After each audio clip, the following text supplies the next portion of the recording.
El asambleísta César Montúfar, de Concertación Nacional. Asambleísta, buenos días y bienvenido. Usted ha cuestionado en las últimas horas el último informe presentado ya por el asambleísta Mauro Andino y presidente de la Comisión Ocasional de Comunicación, y ha manifestado que se han hecho algunos cambios de última hora que no fueron los votados o aprobados en primera instancia. El señor Andino ha rechazado totalmente sus declaraciones y ha manifestado que no ha cambiado nada, pero usted ha enviado un detalle comparando los artículos que estaban aprobados con los que finalmente van a ir al Pleno. Quisiera preguntarle, de todos los artículos modificados, ¿hay una modificación sustancial que preocupe y a la que debamos ponerle atención? Mire, de la modificación de los artículos 1, 6, 9, 14, 15, podríamos decir son modificaciones formales. Lo que buscaban allí es limpiar la idea, maquillar el texto para que la gente no pensara que se están regulando las redes sociales, como en realidad el texto sí lo permite, que podríamos hablar después. Lo más grave, en lo que yo creo que sí tenemos que concentrar nuestra atención, es en el cambio que se produce en el artículo 18.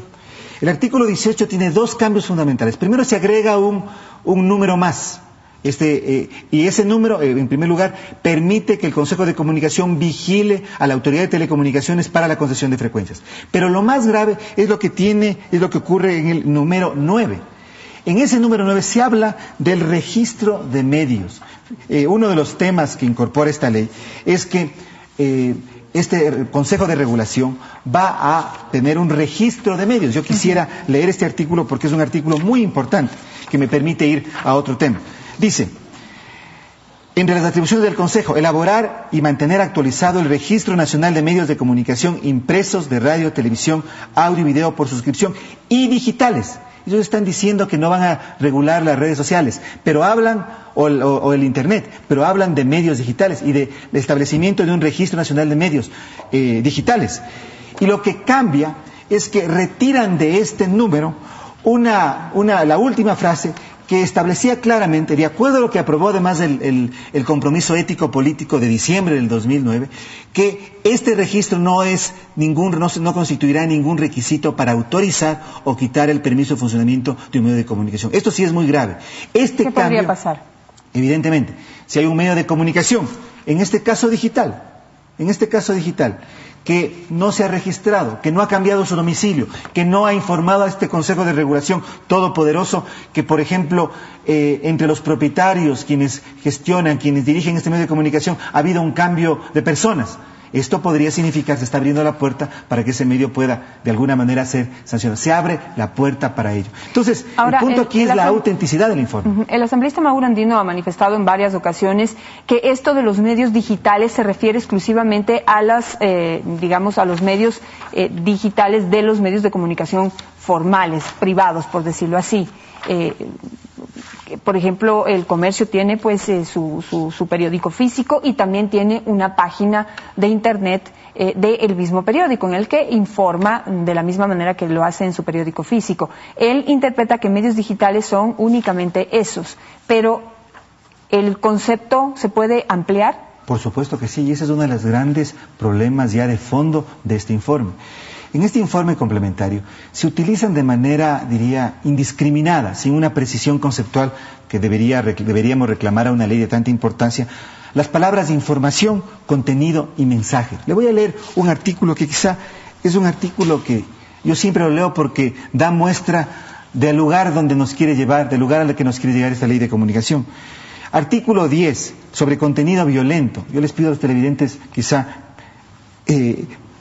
poner una atención especial a ese artículo. Dice, para efectos de esta ley, se entenderá por contenido violento todo mensaje, que se difunda por cualquier medio. Es decir, que yo cojo mi teléfono y envío un mensaje, estaríamos entendiendo que estamos... Claro. Mensajes son los que se envían a través de mensajes de texto, mensajes a través de una red social, mensajes en correo electrónico, etcétera, etcétera. Que denote el uso intencional de la fuerza física o psicológica. Imagínense, fuerza psicológica, de obra o de palabra, contra uno mismo, contra cualquier otra persona, grupo o comunidad, así como contra los seres vivos y la naturaleza. ¿Puede usted entender un mensaje que implique violencia psicológica en contra de la naturaleza?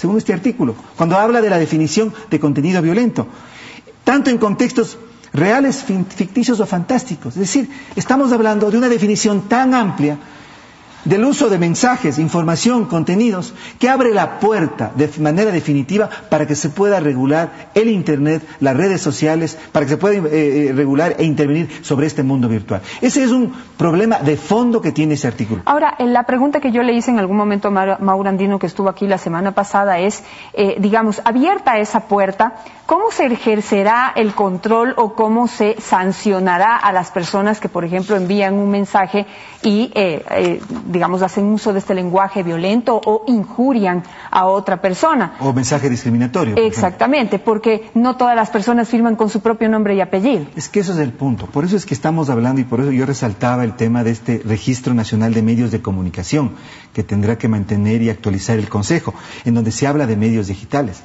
Lo que se busca es ubicar. Se busca tener identificadas a las personas, tener identificados estos medios, ya no solamente impresos, audiovisuales, sino también estos medios digitales, para así, desde la conveniencia política de un consejo controlado por el Ejecutivo, entonces abrir la puerta a las sanciones. El principal, o uno de los principales problemas de esta ley es su ambigüedad, las puertas que abren. Se dieron cuenta la reacción que iba a haber del país, de los ciudadanos, de los jóvenes, si querían meter directamente en las redes sociales. Por eso retiraron, maquillaron el informe, quitando redes, plataformas tecnológicas, etcétera, etcétera. Pero en el fondo esa es la intención y aquí está abierta la puerta. Una segunda gran amenaza de este proyecto, de este informe complementario, si me permite, Janet, es este intento claro, a través de varios artículos, especialmente uno, de intervenir por parte de este Consejo Todopoderoso de Regulación sobre los contenidos informativos de los medios. Mire, aquí hay un artículo, a mí me gusta hablar sobre todo con los textos y haciendo referencia específicamente a los artículos. Quisiera yo leerles específicamente el artículo 15, la responsabilidad solidaria de los medios de comunicación. Aquí en este artículo se dice, mire, que el Consejo de Regulación y de Desarrollo de la Comunicación ordenará a los medios de comunicación la publicación de una réplica, rectificación o respuesta. ¿Qué significa esto? Mañana cualquier medio de comunicación denuncia un acto de corrupción de un ministro de Estado. Al día siguiente esté usted segura que el Consejo va a ordenar que en todo el espacio informativo esté el ministro o sus asesores o sus subsecretarios explicando supuestamente o desvirtuando la acusación hecha. De esa manera, lo que vamos a tener es una comunicación controlada, donde habrá evidentemente censura previa para que las autoridades o los funcionarios denunciados, está dando un ejemplo, ¿no es cierto?, puedan copar los espacios informativos, negando el derecho de los ciudadanos a enterarnos más, a informarnos sobre los temas que están aquí, que serían denunciados. Pero a ver, actuando del lado de la lógica y de la buena fe, ¿no debería ese Consejo de Regulación, en el ejemplo que usted ha planteado, primero analizar los argumentos, pruebas y demás que el medio, en este caso, habría presentado para decir que una persona es corrupta antes de ordenar la rectificación? Es que mire, aquí evidentemente se dice eso, que va a haber un debido proceso, es otra de las palabras que aumentaron, el debido proceso, etcétera, etcétera, precisamente en este artículo. Pero el problema no es ese. El problema es que en todos los países del mundo donde existe este derecho, que es un derecho válido, que si yo soy injuriado, si hay una información incorrecta, tengo derecho a que el medio rectifique.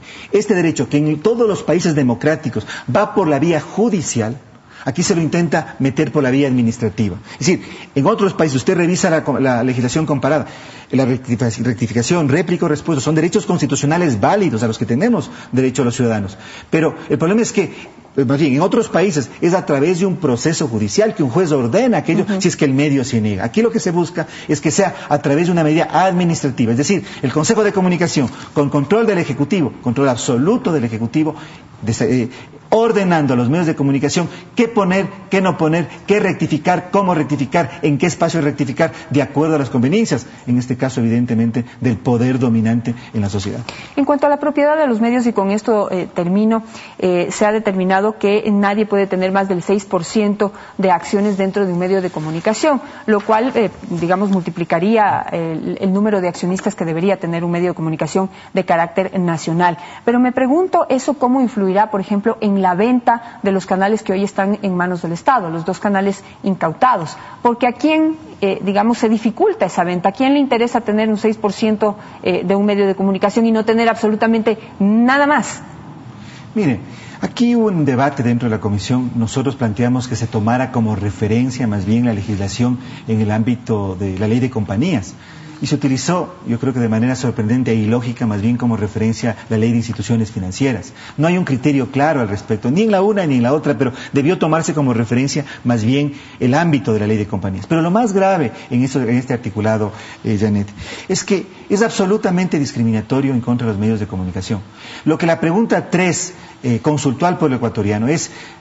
y en la pregunta 3 se hablaba de empresas nacionales de comunicación, o empresas privadas de comunicación de carácter nacional. Allí no únicamente están los medios de comunicación y las empresas de telecomunicaciones, están las empresas publicitarias.